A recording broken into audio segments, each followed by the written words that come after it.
क्या आपने अपने बच्चों को कभी इस बात के लिए टोका है कि बेटा बेड पे बैठ के मत खाओ, बेड पे बैठ के खाना नहीं खाना चाहिए, या आप भी बेड पे बैठ के ही खाना खाते हैं? आजकल के बच्चों को इसके पीछे जो लॉजिक है, जो आप उन्हें समझाना चाहते हो, अगर आप उन्हें साइंटिफिक वे में समझाते हो कि इसके करने से क्या नुकसान हो सकते हैं, तो वो उस बात को बहुत जल्दी एक्सेप्ट कर लेते हैं और गलत काम करने से पीछे हट जाते हैं। जैसा कि बेड पे बैठ के खाना नहीं खाना चाहिए, ये हमारे बड़े बुजुर्ग कहा करते थे। इसके पीछे क्या लॉजिक था वो ये नहीं बताते थे, बस वो कहते थे आपकी हेल्थ खराब हो सकती है, ठीक है, बेड पे बैठ के मरीज लोग खाना खाते हैं, आपको नहीं खाना चाहिए। इसके अलावा उनके पास और कोई एक सटीक जवाब नहीं होता था।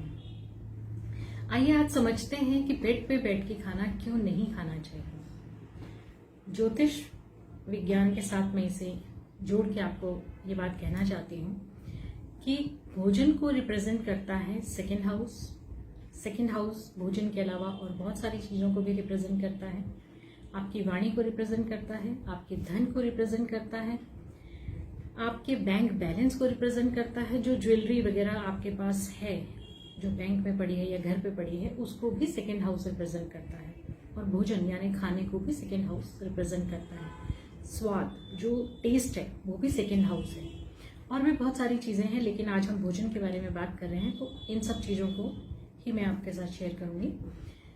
इसके बाद बात करते हैं 12th हाउस की। क्योंकि बेड की बात हुई है, इसलिए हमें 12th हाउस भी लेना पड़ेगा कि बेड पे बैठ के नहीं खाना चाहिए। 12th हाउस रिप्रेजेंट करता है आपका बेड, बेडरूम, आपका एक्सपेंडिचर, आपका हॉस्पिटलाइजेशन, आपकी जो जेल होती है वो भी 12th हाउस को ही रिप्रेजेंट करता है। और खर्चे पे खर्चा, जो खर्चा आप नहीं करना चाहते हैं, वो एक्सपेंडिचर जितने भी हैं वो 12th हाउस रिप्रेजेंट करता है। तो जो पुराने लोग थे वो ये इसलिए बोलते थे कि अगर आप बेड पे बैठ के खाना खाते हैं तो सेकंड हाउस से रिलेटेड जो भी चीजें हैं वो 12th हाउस में जा रही हैं, यानी कि उनका खर्चा हो रहा है।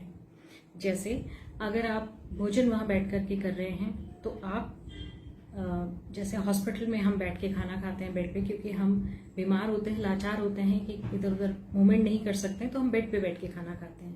तो इसलिए वो कहते हैं कि अगर आप बेड पे बैठ के खाना खाओगे तो आप बीमार पड़ सकते हो। दूसरा, अगर आप बेड पे बैठ के खाना खाते हो तो आपके धन का भी नुकसान होगा, क्योंकि सेकेंड हाउस हमारा धन का भी है।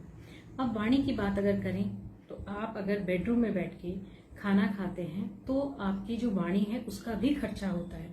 वाणी का खर्चा करने का मतलब है कि अगर आप किसी से कोई बात करते हैं तो आपकी बात का वो गलत मीनिंग भी निकाल सकता है, या फिर आप उसे समझाना कुछ और चाहते हैं और वो कुछ और समझ जाता है, यानी मिसअंडरस्टैंडिंग ये भी क्रिएट हो सकती है।